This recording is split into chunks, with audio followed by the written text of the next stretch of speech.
తాకట్లో ఉన్న మీ బంగారాన్ని విడిపించి ఆ రోజు ఆన్లైన్ రేటుకి కొంటాం. Sharma gold company. నమస్కారం. మనతో పాటు సామవేదం షణ్ముఖ శర్మ గారు ఉన్నారు. వారిని అడిగి దుర్గా నవరాత్రులు జరుగుతున్న సందర్భంలో అమ్మవారి శక్తి స్వరూపం గురించి, నవరాత్రుల యొక్క విశేషం గురించి, ఆ విశేషాల గురించి తెలుసుకునే ప్రయత్నం చేద్దాము. శక్తి స్వరూపం ఆవిడ. ఆ శక్తి వల్ల మనకి కలిగే ప్రయోజనాలు, శక్తిని ఏ విధంగా ఉపాసించాలి, తద్వారా శారీరక, మానసిక, సామాజిక, ఆధ్యాత్మిక ఆరోగ్యం మనకి ఎలా సంప్రాప్తం అవుతుంది, ఉపాసన, ఇవన్నీ కూడా తెలుసుకుందాం. నమస్కారం. నమస్కారం అండి. సో దుర్గా అనే శబ్దం దగ్గర మొదలు పెడదాం మనం. ఈ దుర్గా అనే శబ్దం ఎలా ఏర్పడింది? దుర్గా అనే శబ్దము పరబ్రహ్మ స్వరూపిణి అర్థంలో వాడబడుతుంది. లలితా శాస్త్రంలో ప్రసిద్ధిగా దుర్లభ, దుర్గమ, దుర్గా, దుఃఖహంత్రి, సుఖప్రద ఉంది. చిన్న నామాల్లో కనబడుతున్న మొదటి 2 నామాలు దుర్గా శబ్దాన్ని నిర్వచనం. దుర్లభ, దుర్గమ అంటే అంత తేలిగ్గా దొరకదు అనొక అర్థం, అంతు పట్టనిది అని అర్థం. ఈ 2 అర్థములు పరమాత్మ పరంగా వాడబడుతున్నవి. ఎందుకంటే యతో వాచ నివర్తంతే అప్రాప్య మనసా సహా అన్నారు కనుక మనసుకి మాటకి అందనటువంటిదే పరతత్వం, పరమాత్మతత్వం. మనసుతో చెప్పుకుంటాం, మాటతో కూడా వాటి మననం చేసుకుంటాం. అంటే అర్థం ఏంటంటే మనసు మాట పవిత్రం చేసుకోవడానికి కానీ మాట మనసాన్ని పూర్తిగా తెలుసుకోలేదు. అందుకే దుర్గమమైన పరమాత్మ తత్వాన్నే దుర్గా అంటారు. స్త్రీ రూపంలో భావించినా, పుం రూపంలో భావించినా పరతత్వం అదే. దుర్లభో, దుర్గమో, దుర్గో అంటూ విష్ణు శాస్త్రంలో వస్తుంది. ఇది దుర్లభ, దుర్గమ, దుర్గా అని వస్తుంది. కానీ మొదటి అర్థం అది దుర్లభము, దుర్గమమైన పరబ్రహ్మ స్వరూపం. ఇదే విషయం దేవి అధర్వ శిష్యంలో కూడా యస్యాహ పరతరన్నాస్తి సైషా దుర్గా ప్రకీర్తిత తాం దుర్గాం దుర్గమాం దేవీం దురాచార విఘాతిని నమామి భవభీతోహం సంసారార్ణవతారిణి అని అక్కడ చెప్పడం జరుగుతుంది. దుర్గాతత్వం అక్కడ అద్భుతంగా వేదమే మనకు ఆవిష్కరిస్తున్నది. దుర్లభమైన, దుర్గమమైన ఏ పరతత్వం ఉన్నదో ఆ పరతత్వము దుర్గా అని శక్తిగా మనం ఉపాసన చేస్తున్నాం. ఇంకొక అర్థంలో దుర్గా శబ్దానికి అర్థం చెప్తూ దుర్గతులను నాశనము చేసేది దుర్గా అని చెప్పారు. ఆ శబ్దో హంతృవాచక అని చెప్తూ చివరికి ఉండేటువంటి ఆ అనే దీర్ఘాక్షరం ఏది ఉందో అది హంతృవాచకం అని చెప్పారు. అంటే దుర్గతులను పోగొడుతున్నది. దుహు అనే శబ్దంతో ఏవేవైతే చెప్పబడుతున్నాయో వాటన్నిటినీ తొలగించేది దుర్గా. దుహుతో చెప్పబడేది అంటే దుఃఖము, దుస్సాధ్యము, దుర్మార్గము, దురితము, ఇలా మనం ఎన్నో చెప్పవచ్చు. దుష్టత్వము, వీటన్నిటినీ తొలగించేది కనుక దుర్గా అని మంచి నిర్వచనం కూడా శాస్త్రంలో ఉంది. 3వ నిర్వచనం దుర్గా అంటే ఆశ్రయ శక్తి అని చెప్పారు. దుర్గము అంటాం కోట. ఒక కోటలో ఉన్నవాడు దుర్భేద్యంగా ఉంటాడు, అంటే ఇతరులు ఎవరు అతన్ని దాడి చేయలేరు. అలాగా ఆ పరతత్వాన్ని, ఆ శక్తిని ఎవరు ఆశ్రయిస్తున్నారో వారు కూడా ఆ విధంగా రక్షణ పొందుతారు. కానీ దుర్గా అంటే రక్షణ శక్తి, ఆశ్రయ శక్తి అని కూడా అర్థం చెప్పుకోవచ్చు. తామాశ్రితానాం నవిపన్నరాణాం తామాశ్రిత యాశ్రయితాం ప్రయాంతి అని దుర్గా సప్తస్థులని వాక్యం ఇది. నిన్ను ఆశ్రయించిన వారే దేన్ని ఆశ్రయించాలో దాన్ని ఆశ్రయించినట్లు అని అద్భుతమైన మాటను తెలియజేశారు. ఇలా దుర్గా శబ్దాన్ని భావిస్తే ఇన్ని విశేషమైన అంశములు లభిస్తూ ఉంటాయి మనకి. అంటే దుర్గాదేవి యొక్క ఉపాసన వల్ల మానవులకి, ఈ లోకానికి కలిగేది ఏంటి?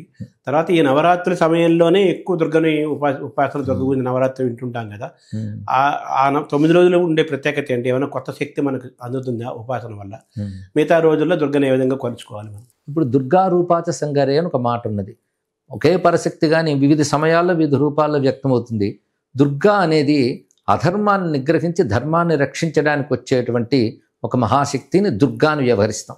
ఐశ్వర్యం అప్పుడు లక్ష్మణి, అదేవిధంగా విద్యలప్పుడు సరస్వతిని ఏ తల్లిని అంటున్నామో ఈ రక్షణ స్వరూపంగా ఉన్నటువంటిది.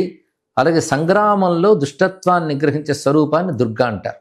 అయితే ఇప్పుడు లక్ష్మీ, సరస్వతి ఇత్యాది రూపములు ఉన్నాయి. దుర్గ యొక్క ప్రత్యేకత ఏమిటి అంటే యుద్ధం యథా యథా బాధ దానవోత్థా భవిష్యతి తదా తదావతిర్యాహం కరిష్యాం యరి సంక్షయం అని అమ్మవారి దేవి మహాత్మ్యంలో చెప్తారు. అంటే దానవోత్థా బాధ భవిష్యతి, దానవుల వల్ల బాధ కలిగినప్పుడు నేను అవతరించి దాన్ని తొలగిస్తానని అభయం ఇచ్చారు. అలా పలుమార్లు వచ్చారు, ఒక్కమారు కాదు.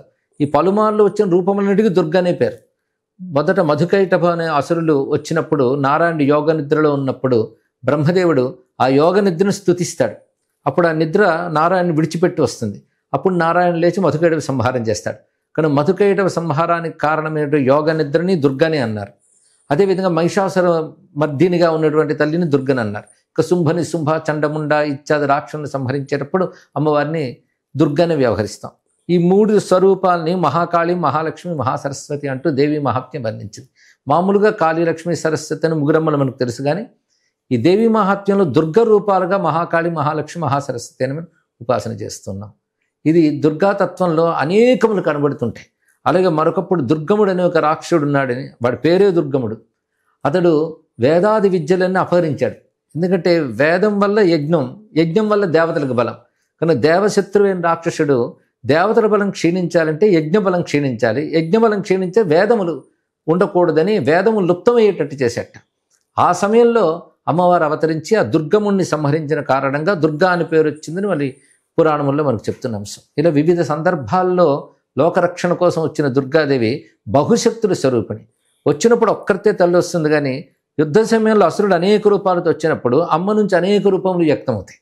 అలా వ్యక్తమవుతున్నవే మాతృకా రూపాలు.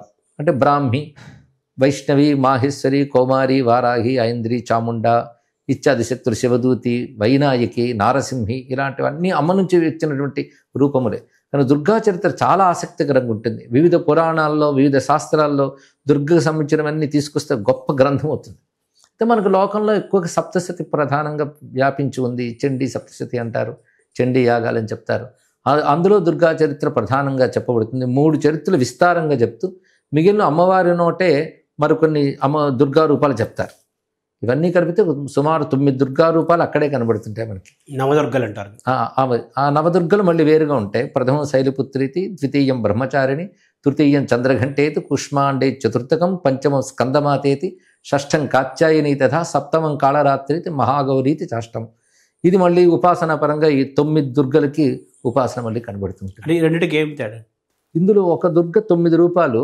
ఈ విశ్వరచనలో ఉన్నటువంటి విశేష అంశాలు ఇందులో కనబడతాయి. సౌమ్య, ఉగ్ర 2 రూపాలతో ఇందులో కనబడుతుంటుంది అమ్మవారు.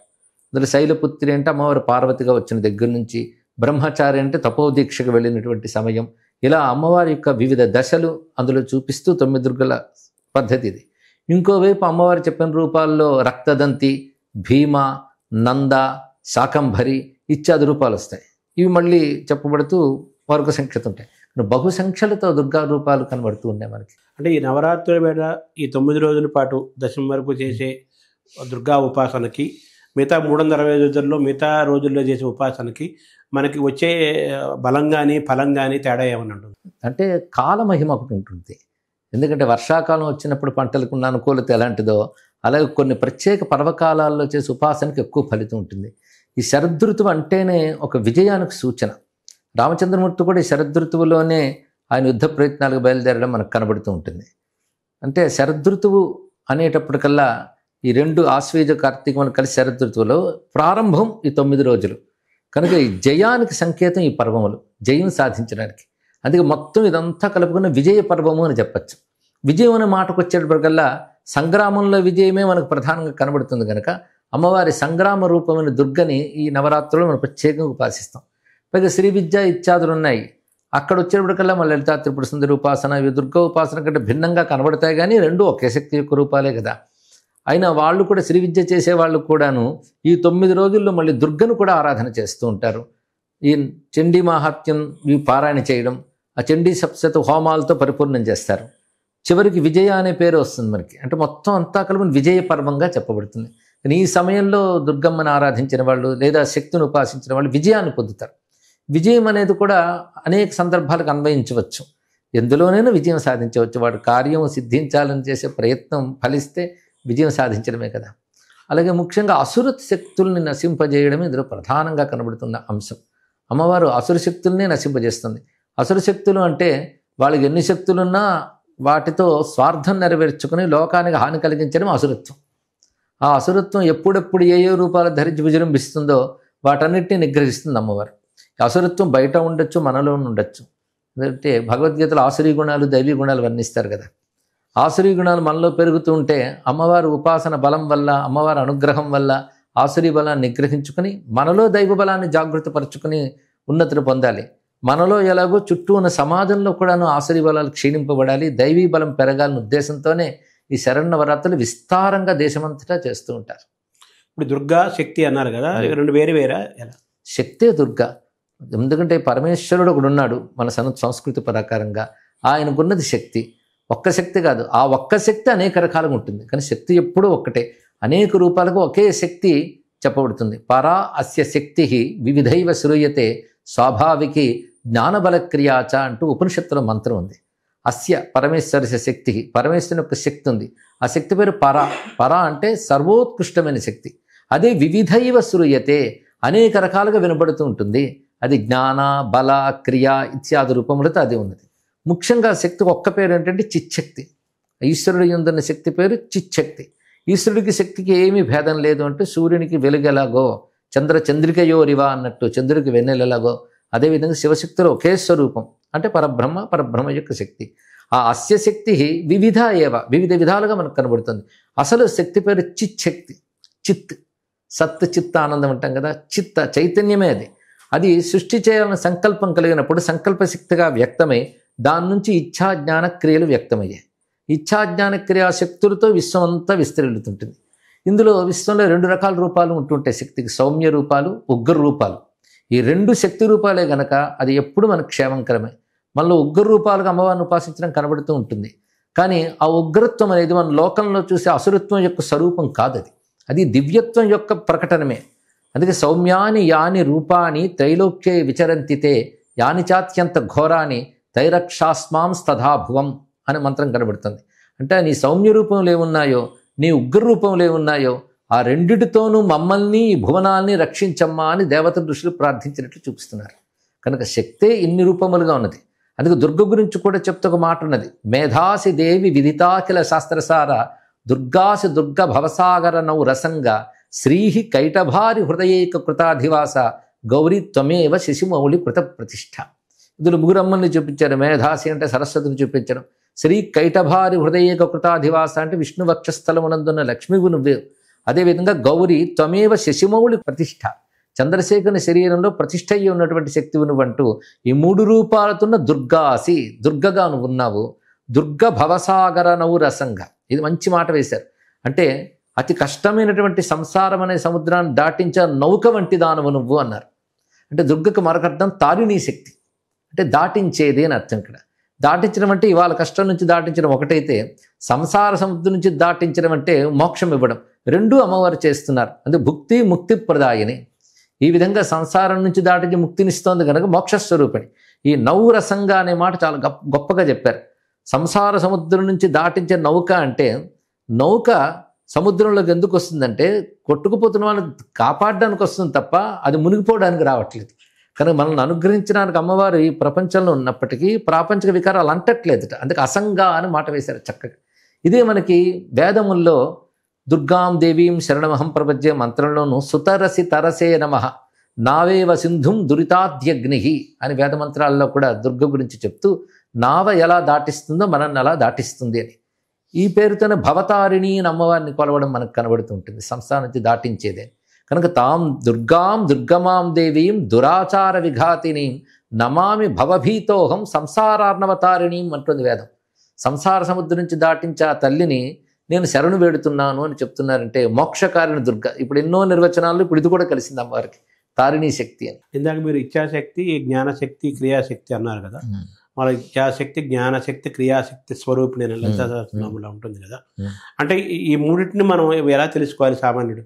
ఇప్పుడు మామూలుగా ఎవరు పని చేయాలని ముందు ఇచ్చ ఉండాలి, ఆ ఇచ్చ నెరవేర్చుకునేటువంటి జ్ఞానం ఉండాలి. ఆ రెండింటినీ క్రియారూపంలో చూపిస్తేనే అప్పుడు పూర్ణత్వం కనిపిస్తున్నది.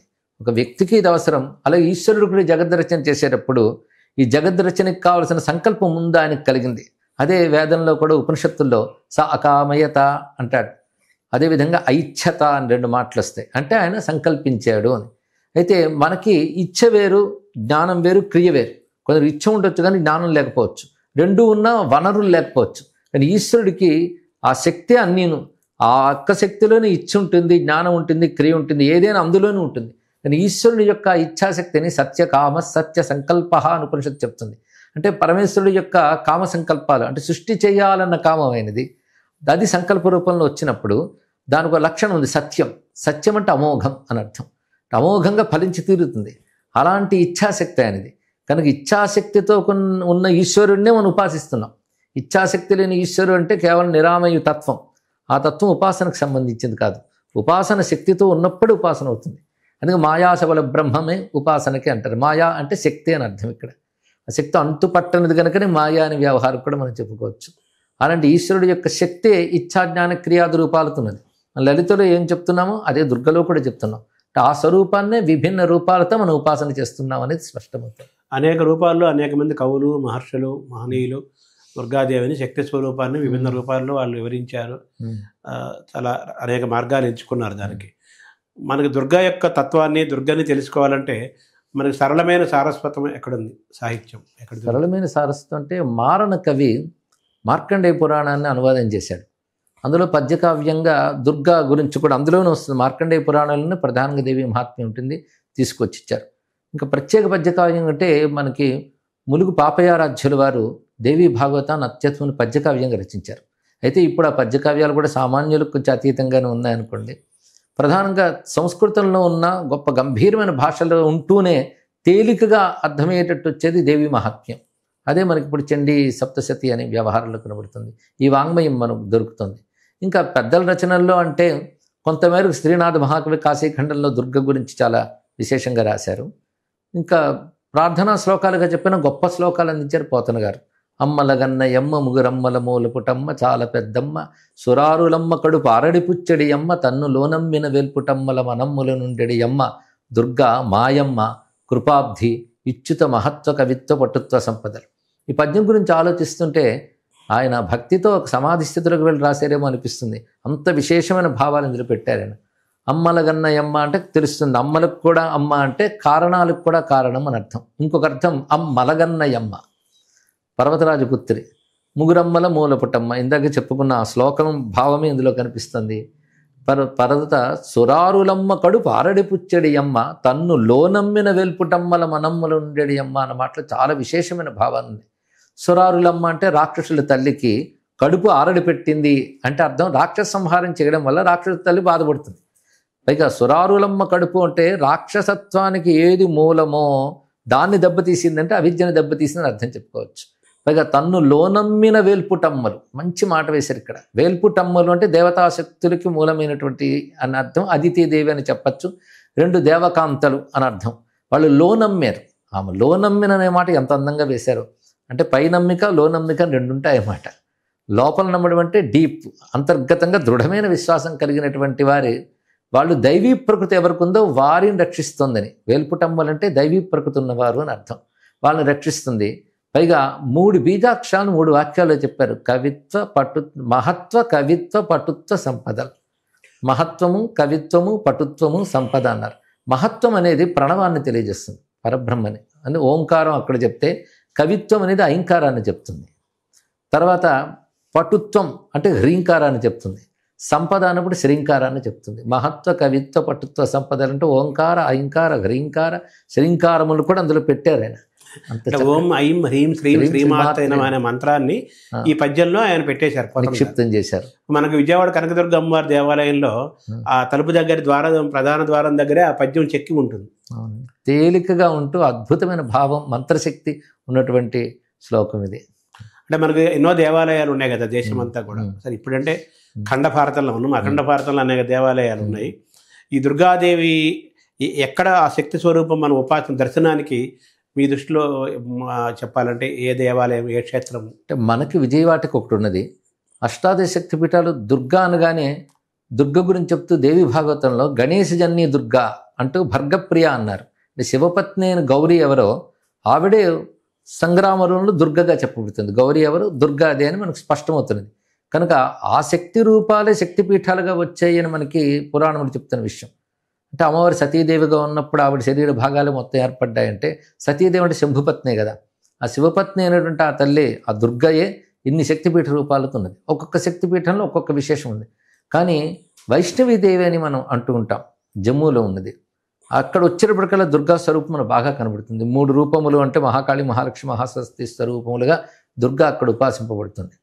ఇంకా విశేషించి మన తెలుగునాట దుర్గాక్షేత్రం వాటికి ఇది ఒకటి ఉంది. అయోధ్యలో కూడా దుర్గాక్షేత్రం ఒకటి ఉందని దేవి భాగవతం చెప్తుంది. నేటిగా దుర్గా మందిరం కనబడుతుంది మనకి.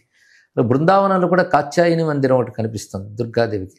ఇక కాశీక్షేత్రంలో దుర్గా ప్రత్యేకంగా దుర్గా ధామం ఉంది. దాని నుంచి కాశీఖండంలో వర్ణన ఉంది. అది ఇప్పటికి కనబడుతుంది. దుర్గా కుండం అక్కడ ఉంటూ దుర్గాదేవి అక్కడ ఉంటుంది. ఇప్పటికి ఇక్కడ దుర్గా ఉపాసన చాలా బాగా జరుగుతూ ఉంటుంది. అంటే మామూలుగా ఈ మన నవరాత్రులు అనగానే మైసూర్ ఒకటి, ఉమ్. అలాగే కలకత్తా, వెస్ట్ బెంగాల్, ఈ రెండే ప్రధానంగా చెప్తారు కదా. ఆ రెండిటి యొక్క ప్రత్యేకత ఏంటి మిగతా వాటికి పోల్చుకుంటే? అంటే ఈ మధ్య నేను కలకత్తా వెళ్ళి చూడడం కూడా జరిగింది. చిన్నతనం నుంచి రామకృష్ణ పరమహంస వారిపై ప్రీతి ఉండడంతో కొంత చదువుకోవడం కూడా జరిగింది. అక్కడ ప్రధానంగా కాళీ రూపంతో అమ్మవారు ఉన్నప్పటికీ కూడాను ఈ నవరాత్రులు మాత్రం దుర్గా పూజ అనే అంటారు వాళ్ళు. ఈ దుర్గా పూజ అన్నప్పుడు స్పష్టంగా ఈ చండీ సప్తశతిలో వర్ణించిన రూపములే అక్కడ ఉంటాయి. చండీ సప్తశతికి అంగంగా రహస్యత్రయం అని ఒకటి ఉంటుంది. ఈ రహస్యత్రయంలో అమ్మవారి మూర్తులు ఎలా ఉండాలి, ఎలా పూజించాలి, ఇవన్నీ వర్ణించారు. ఆ వర్ణించిన మూర్తులన్నీ పురాణానికి ఆధారంగా ఉంటాయి. ఆ మూర్తులే సృష్టిస్తారు అక్కడ, అంటే ఆకృతులు తయారు చేసి పూజిస్తారు. ఆ 3 మూర్తులు ప్రధానంగా ఉంటాయి. మహాకాళి, మహాలక్ష్మి, మహాసరస్వతి మూర్తులు. మహాకాళి అనేది 10 చేతులతో నీలకాంతులతో ఉంటుంది. తర్వాత స్వర్ణకాంతులతో ప్రకాశిస్తూ అమ్మవారు 18 చేతులు మహిషాసురమర్దిని, ఆవిడికి మహాలక్ష్మి అని పేరు. తర్వాత మహాసరస్వతి అంటే శుంభని సంహరించినటువంటి తల్లి 8 చేతులతో ప్రకాశిస్తున్నది. ఇవి ప్రధానంగా 3 పెడతారు. ఇంకా క్రింద రక్తదంతి, భ్రామరి, తర్వాత భీమ, నందాదేవి ఇత్యాది దేవతలు, వింధ్యవాసిని మొదలైన దేవతల్ని పెడతారు. ఇవన్నీ ఆ గ్రంథంలో వర్ణించిన ప్రకారంగా ఎలా ఉండాలో రూపంలో వర్ణించింది శాస్త్రంలో. దాని ప్రకారంగా చేస్తారు వంగదేశంలో. అవే రూపాలను మళ్ళీ ఇంత మీరు మరొకటి చెప్పారు కలకత్తాతో పాటు మనకి క్షేత్ర మైసూరు అప్పుడు రాజుల కాలంలో రాజులకి ప్రధానంగా దుర్గా ఉపాసన ఉంది. ఎందుకంటే మొదట రాజు సురథుడు దుర్గాదేవి ఉపాసన చేసి శత్రుజయం పొంది ఆ తర్వాత బహుకాలం పాలన చేసి ఆ తర్వాత సావర్ణను మనువుగా అయ్యాడు అని మనకు చెప్తున్నారు. అందుకే ప్రధానంగా రాజులు అమ్మవారిని ఉపాసన చేసేవారు విజయం కోసమని. అందుకే ఇది రాజత్వం ఎక్కడుంటుందో అక్కడ ముడిపడి ఉంటుంది. అందుకే మైసూరు కోటలో అప్పటి నుంచి దుర్గా ఉపాసన ఉంది. అది అలాగే కొనసాగుతోంది. మనకు దుర్గనగానే అదే గుర్తొస్తుంది దక్షిణాపథంలో. అంటే మనకి తెలుగు వాళ్ళకి ముఖ్యంగా విజయవాడ కనకదుర్గ అమ్మవారు చాలా ప్రధానంగా మనం కొలుచుకుంటాం కదా. దీన్ని ఎలా చూడాలి? విజయవాడ కనకదుర్గ యొక్క విశిష్టతని ఎలా తెలుసుకోవాలి మనం? అక్కడ కూడా విజయ శబ్దంతోనే మనకు కనబడుతుంది. విజయవాటిక అనే దుర్గా విశేషము. ఇంద్రకీలాద్రి అనే పర్వతంపై అమ్మవారు నెలకొని ఉన్నారు. అది మనకి అష్టాదశ శక్తిపీఠాలు లేకపోయినా అమ్మవారు కొన్ని అనంత శక్తిపీఠాల గురించి పురాణాలు చెప్తున్నాయి. అలాంటి శక్తిపీఠాలు ఒకటిగా చెప్పుకోవాలి అక్కడ. ఇదో ప్రధాన కేంద్రంగా మనకున్నది. బహుకాలం నుంచి ఈ కనకదుర్గ ఉపాసన ఇత్యాది ఉంది. ఆ రోజుల్లో మాధవర్మ అనే రాజు విజయవాటికను కేంద్రంగా తీసుకుని పాలించినప్పుడు అప్పుడు కనకవృష్టి కూడా కురిసింది దుర్గ కృప వల్ల అని ఒక చరిత్ర ఉంది. విశ్వనాథ వారు ఆంధ్రప్రశస్తిలో కూడా చరిత్రని పేర్కొన్నారు. అప్పటి నుంచి కనకదుర్గ అనే పేరు కూడా అమ్మవారికి కనబడుతుంది. కనకదుర్గ అనే పేరుతో ఉన్నది మాత్రం ఒక్క తల్లే. ఈ తల్లిపై కూడా కనకదుర్గ లహరి అని ఒక మంచి సంస్కృత గ్రంథం ఉంది. అది శంకరులు రాశారంటారు. శంకరులు రాశారంటారు ప్రమాణం కనబడకపోయినా మంచి శ్లోకములతో దుర్గమ్మ మీద రచన మనకు కనబడుతుంది. అంటే మనకి ఆ కనకధారాస్తవానికి దీనికి ఏమైనా తేడా ఉంటుంది? అక్కడ కనకం అంటే సువర్ణం కురిపించాలన్న ఉద్దేశంతో అక్కడ చెప్పడం కనబడుతుంది. ఇక్కడ అమ్మవారు సువర్ణం కురిపించిన వైనంగా మనకి కనకదుర్గ అనడం కూడా కనబడుతుంది. అంటే దుర్గా ఉపాసన ఎలా చేయాలి, అలాగే ఉపవాసం ఉండాలా, ఎలా ఈ దుర్గా ఉపాసన ఈ 9 రోజులు ఎలా చేసుకోవాలి, విడిగా కూడా ఎలా చేసుకోవాలి దుర్గా ఉపాసన? సాధారణంగా దుర్గా ఉపాసన అంటే దుర్గకి అనేక మంత్రాలు ఉన్నాయండి. ఒకటి చండీ మంత్రం. దుర్గనే చండీ అని కూడా అంటారు. చండీ అంటే యుద్ధంలో ఆవిడ కోపస్వరూపుడిగా గోచరించింది కనుక దుర్గకే చండీ అనే పేరు కూడా వచ్చింది. అందుకే అమ్మవారి అసలు దానికి చండీ అని కానీ దుర్గా అని పేరు పెట్టలేదు వ్యాసుడు. దేవి మహాత్మ్యం అని పేరు పెట్టారు. కానీ అందులో ఉన్నటువంటి కథలన్నీ అసుర సంహార గాథలు కనుక చండీ, దుర్గా ఇత్యాది వ్యవహారాలు కనబడతాయి. అలాగే బయట లోపల బాధించే శక్తుల్ని తొలగించాలంటే ఆ నామాలతో అమ్మవారిని పిలవడమే చాలా విశేషం. అందుకే ఈ దుర్గ ఉపాసన ఎలా చేయాలంటే ఒకటి చండీ మంత్రం తీసుకుని ఉపాసన చేయడం ఒకటి, దానికి అంగముగా ఈ సప్తశతి పారాయణ చేస్తుంటారు. ఇవి కాకుండా దుర్గా మంత్రములు ఎన్నో కనబడుతున్నాయి మంత్రశాస్త్రంలో. దీపదుర్గా, శూలిని దుర్గా, శాంత దుర్గా ఇత్యాది మంత్రములు కనబడుతున్నాయి. కొన్ని బీజాక్షర సహితంగా ఉంటాయి, కొన్ని వేదవాక్యములే మంత్రాలుగా కనిపిస్తాయి. దుర్గాం దేవీం శరణమహం ప్రపద్య అదొక మంత్రంగా చేయడం కనబడుతుంది. ఇవి కాకుండా దుర్గా నామస్మరణ అనేది అదే పెద్ద మహామంత్రం. దుర్గా నామమే ఒక మంత్రంగా చేసుకోవచ్చు, నారాయణి మంత్రం లాగా. అలాగే అది ఉపాసనలు ఉపదేశాలు లేకుండానే భక్తిగా స్వీకరించి శ్రీ దుర్గాయే నమః దీన్ని మనం అధిక సంఖ్యలో జపం చేస్తే దాని ఫలితాన్ని కూడా పొందవచ్చు. ఇంకా దీనికి అనుబంధంగా దుర్గానామాలు కొన్ని శాస్త్రాల్లో ఉన్నాయి. ఆర్య, దుర్గా, గౌరీ, వేదగర్భ, అంబిక, భద్ర, భద్రకాళి ఇత్యాది నామములు ఉన్నాయి. ఇవన్నీ కూడా జపం చేసుకోవచ్చు. దుర్గా అష్టోత్తర శతనామాలు లభిస్తున్నాయి. దుకారంతో దుర్గా మంత్రం దుమ్ దుర్గాయ నమః అని కూడా ఉన్నది. అయితే గురుముఖత ఇవి తీసుకుని బీజాక్షరం ఉందంటే గురుముఖత ఉండవలసిందే, నామమంత్రాలు మనం భక్తిగా అమ్మవారిని నమస్కరించి జపం చేసుకోవచ్చు. అందుకే దుర్గాయే నమః అనే మాట చాలా విశేషమైన మంత్రంగా చెప్పుకోవాలి. అందుకే దుర్గే స్మృత హరసి భీతిమశేష జంతోః స్వస్థై స్మృత మతిమతీవ శుభాం దదాసి అంటారు. స్మరించినంత మాత్రమనే ఎవరికైనా భయాలను పోగొట్టేది దుర్గా అనే నామం. దుర్గా అని ఒక్క నామం గురించి కూడా పురాణాలు గొప్ప కథలు చెప్పారు. అందుకే దుర్గా స్మరణ చాలా విశేషమైనటువంటి అంశం. అందుకే ఆ నామము జపం చేసుకోవచ్చు. ఇక అమ్మవారికి సంబంధించిన స్తోత్రవాంగ్మయం చాలా ఉన్నది, వాటిని పఠనం చేసుకోవచ్చు. ఆశ్చర్యకరం, దకారంతోనే అమ్మవారు దు వచ్చింది కనుక దకారంతో సహస్రనామ స్తోత్రం ఉంది. ఇలాంటి విశేషమైన వాంగ్మయం దుర్గపై మనకు కనబడుతున్నది. వాటిలో మనం ఏది లభ్యమవుతుందో మన సమయం బట్టి చేసుకోవచ్చు. ఏ రోజునైనా దుర్గా ఆరాధన చేసుకోవడం చాలా మంచిది. అయితే అదే సమయంలో దుర్గను ఆరాధించినప్పుడు తెలుసుకోవాల్సింది ఏంటంటే దుర్గా, లక్ష్మి, సరస్వతి అని వేరు వేరు అనుకోకూడదు. ఇందులో ఏ ఒకటి మనం తీసుకున్నా మిగిలినవన్నీ అందులో ఉంటాయి. ఎందుకంటే ఒకే తల్లి యొక్క ఎన్ని రూపాలు. అందుకే దుర్గాతత్వం చెప్పేటప్పుడు దుర్గానామాల్లో కూడా సరస్వతి, లక్ష్మీనామాలు వస్తే మళ్ళీ లక్ష్మీనామాల్లో దుర్గానామం వస్తుంది. నవదుర్గా, మహాకాళీం, బ్రహ్మ విష్ణు శివాత్మికామం లక్ష్మీనామాల్లో వస్తాయి.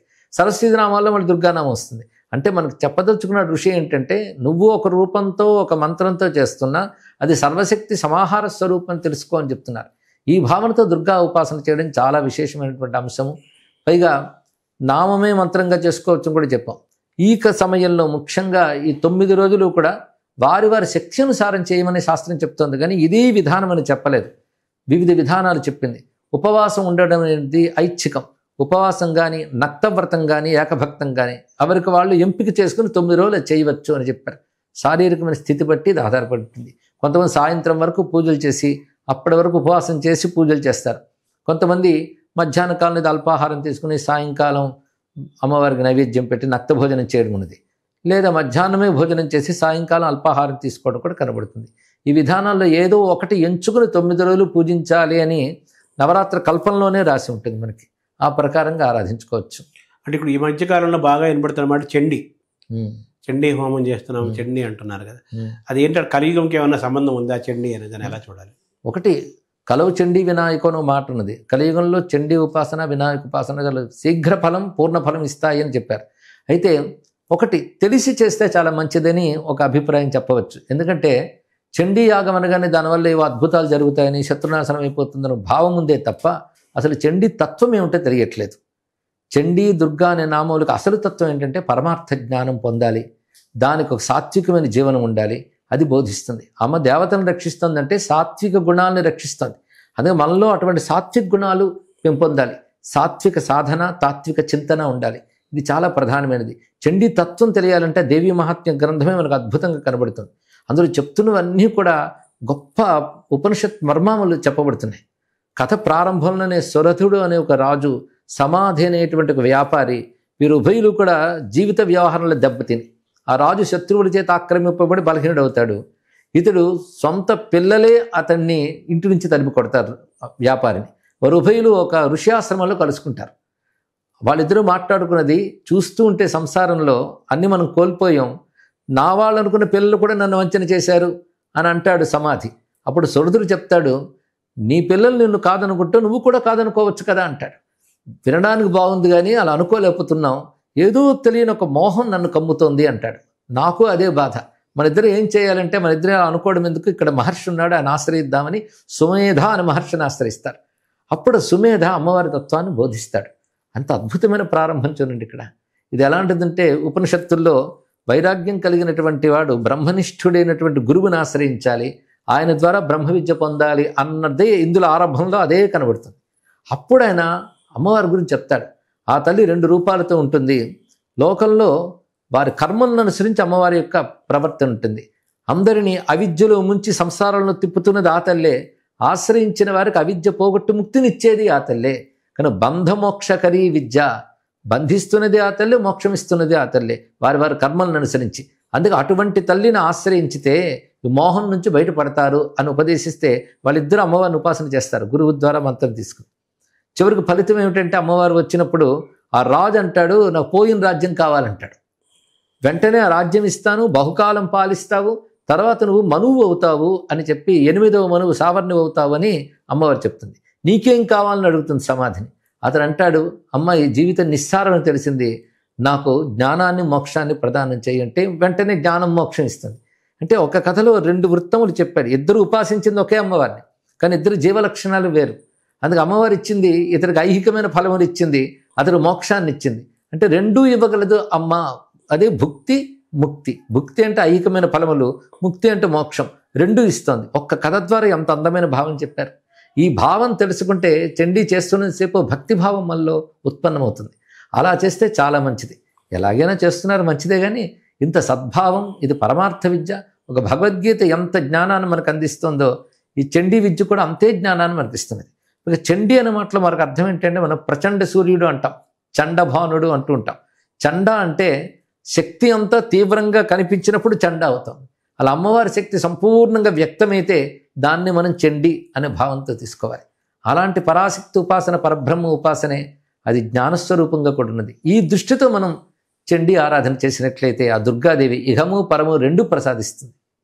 మామూలుగా తక్కువ మంది మాత్రమే ఈ ఆధ్యాత్మిక సాధన, మీరు అనుకున్న మోక్షము, ఒక రకమైన యోగ మార్గము, ధ్యాన మార్గంలో ఉంటారు. ఎక్కువ మంది ఐహికంగా వాళ్ళకి ఏదో చదువులు రావాలనో, చదువులో ఉద్యోగాలు రావాలనో, ఐశ్వర్యం సంపాదించాలనో, వ్యాపారం బాగా జరగాలనో, లేకపోతే వ్యాధులు పోవాలనో, ఏదో పెళ్ళిళ్ళు జరగాలనో, జీవితం చాలా ఆనందంగా ఉండాలనో ఎక్కువ మంది ఇందులోనే ఉంటారు కదా. సో మీరు అన్నట్టుగా ఐహికము, మన అలౌకికము, లౌకికము, అలౌకికము రెండూ కూడా జరుగుతాయి ఈ ఉపాసన ద్వారా. అదే ఆ కథలో, ఆ స్తోత్రాల్లో అదే కనబడుతుందండి. అందులో ఏం చెప్తాడంటే, ఎవరైనా అభీష్ట సిద్ధి కోరి నిన్ను ఆశ్రయించినట్లయితే, లేదా భయాలతో లోనే భయం నుంచి బయటపడాలని నిన్ను ప్రార్థించినట్లయితే అది ఇస్తావు. అదేవిధంగా వివేకవంతులైనటువంటి వాళ్ళు, వారికి జ్ఞానాన్ని, మోక్షాన్ని కూడా ఇస్తావు నువ్వు వారి సంస్కారములు బట్టి అని రెండూ చూపిస్తారు అందరూ. కనుక రెండూ ఇవ్వగలదు. ఐహిక వాంఛలతో ఉన్నవారు అమ్మవారిని ఆరాధించుకోవడం చాలా మంచిది. అలా ఆరాధిస్తే ఏం జరుగుతుందంటే, ఒకటి వాళ్ళు గుర్తుపెట్టుకోవాల్సింది, ఐహికమైన వాంఛ ధర్మబద్ధమై ఉండాలి. ఇది చాలా ప్రధానమైనది.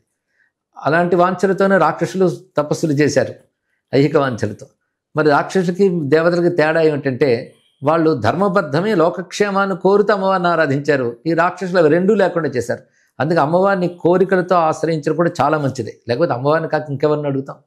కానీ అదే సమయంలో ధర్మబద్ధమైన అని పెట్టుకోవాలి. ధర్మబద్ధమైనటువంటి వాంఛలు అమ్మవారి తీర్చి, తద్వారా క్రమంగా వివేక వైరాగ్యాలు వస్తాయి. మొదటే రావు, ముందే వివేక వైరాగ్యాలు తెచ్చుకుంటే ఎవరు ఆరాధన చేయరు. మీరు చెప్పినట్లు ఐహికమైన వాటికి చేస్తారు, కానీ ఐహికమైన వాటితో ధర్మబద్ధంగా అమ్మవారిని ఆశ్రయించినట్లయితే క్రమక్రమంగా ఆ కోరికలు తీరుతూనే చిత్తం శుద్ధమై వివేక వైరాగ్యాలు కలిగి మోక్షకాంక్ష కూడా అప్పుడు ఉత్పన్నమవుతుంది. అంటే మీరు దుర్గా నవరాత్రి అవగానే విజయదశమి వస్తుంది, అదైనా కొన్ని రోజులకే దీపావళి కూడా వస్తుంది. సో ఈ రెండింటి సమన్వయంగా మనం ఈ రోజుల్లో మనం ఎలా ఉండాలి, ఏం చేయాలి, ఏం చేయకూడదు? అసలు ఆశ్రయం అంతా కూడా మన శక్తి ఆరాధనగానే చెప్పుకోవాలండి. అందులో ప్రధానంగా విజయ పర్వం అని ఇందాకే చెప్పుకున్నాం. ఈ విజయం కూడా 2 రకాలు, అంతర్గత శత్రువులను జయించడం, బాహ్య శత్రువులను జయించడం. ఈ 2 జయిస్తేనే పూర్ణ ఫలం వస్తుంది కనుక జయా విజయ అని 2 పేర్లు పెట్టారు.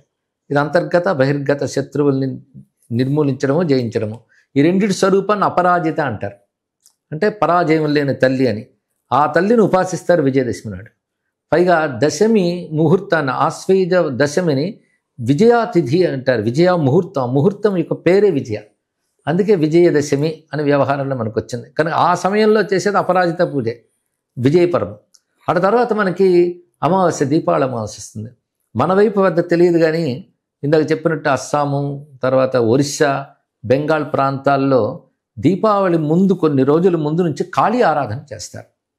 ఆ చతుర్దశి నాటి రాత్రి, అంటే నరక చతుర్దశి అని మనం ఏదైతే అంటామో, ఆ రోజున కాళీ విగ్రహాలు, మనకి ఎలాగైతే వినాయక చవితి పండాలు పెడతారో అలా కాళీని పెడతారట. కాళీదేవిని ఆరాధన చేస్తారు.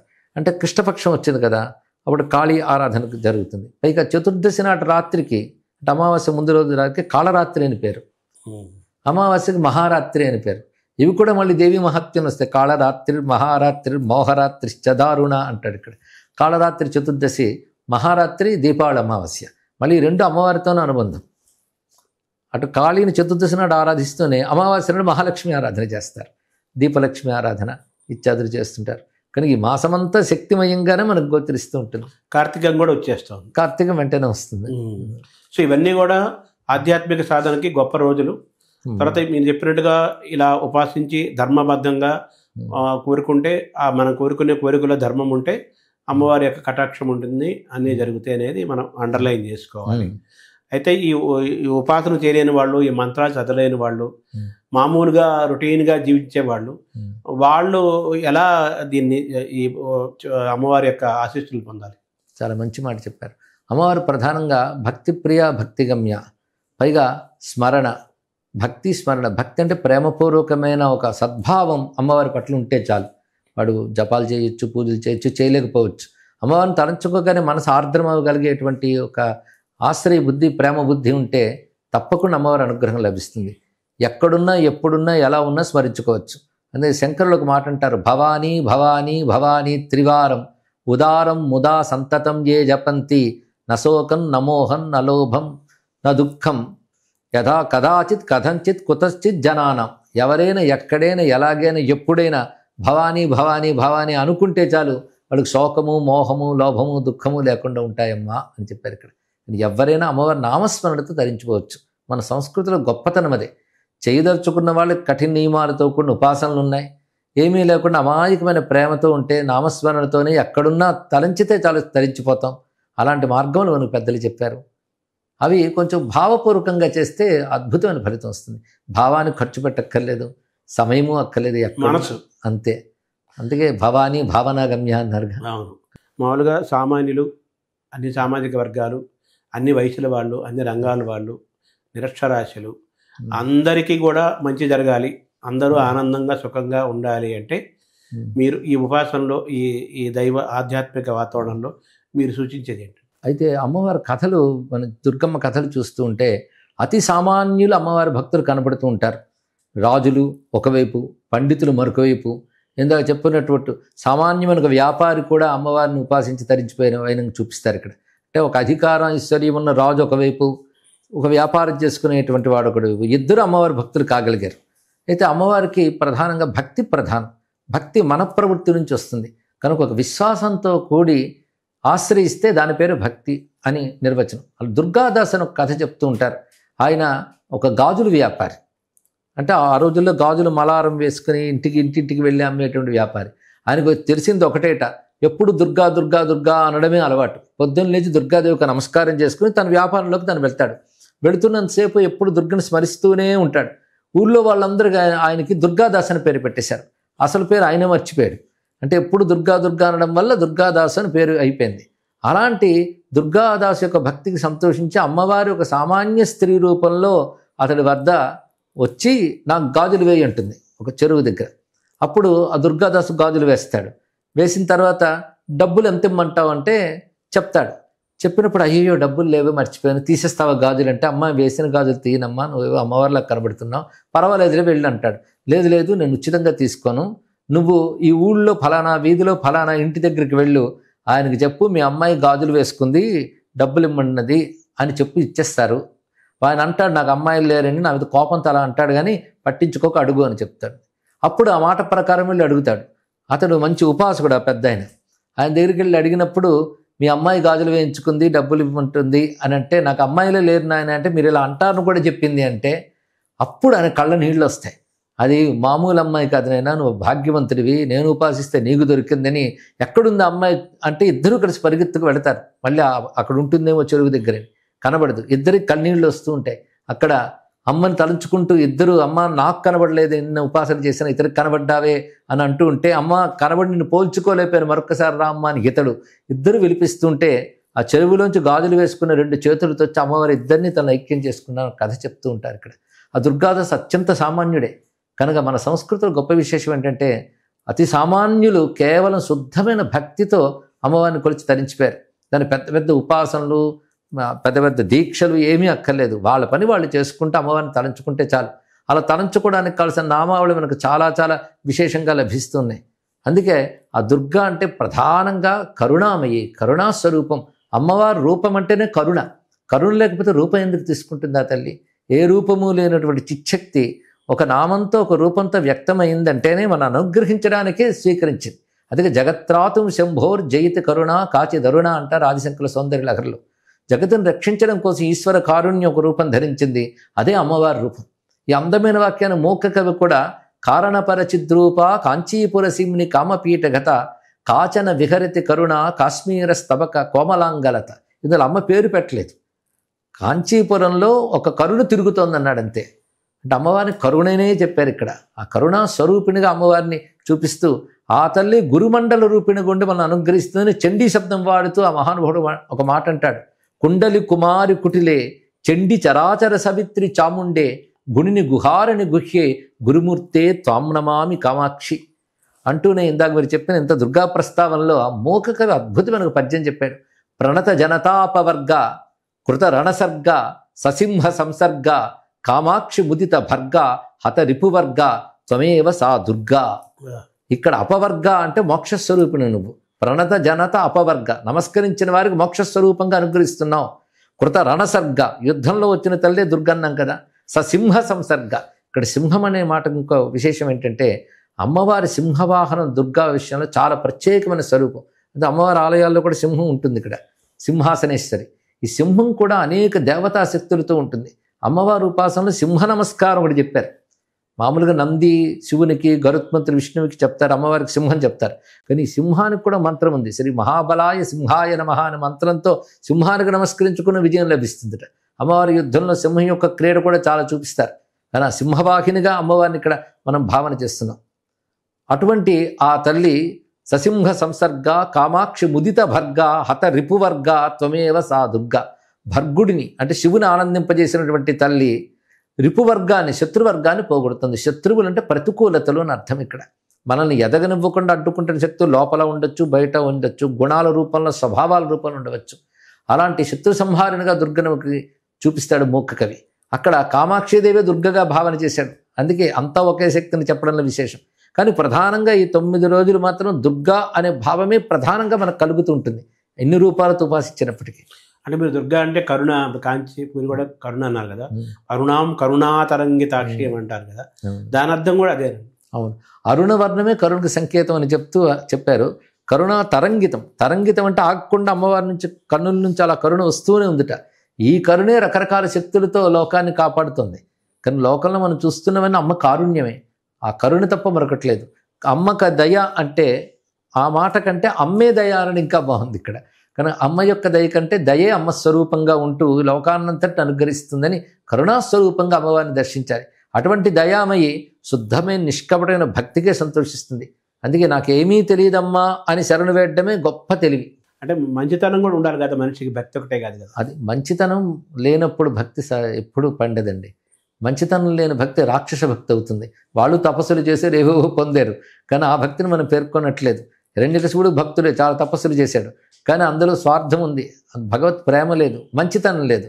కనుక ఎప్పుడూ ధర్మంతో కూడిన భక్తే భక్తి అనిపించుకుంటుంది. అందుకే ఇందాక కూడా ధర్మబద్ధమైన కోరుకుంటే మంచిది అన్నాం. కానీ మంచితనం ఉండాలి.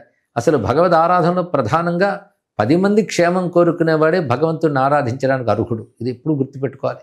మా గురువులు సద్గురు శివానందమూర్తి గారు అనేవారు, లోకక్షేమం కోరుకునేవాడినే ముందు భగవంతుడు అనుగ్రహిస్తాడు, తన క్షేమం కోరుకునేవాడిని తర్వాత చూస్తాడని చెప్పేవారు. నమస్కారం. నమస్కారం అండి, ధన్యవాదాలు.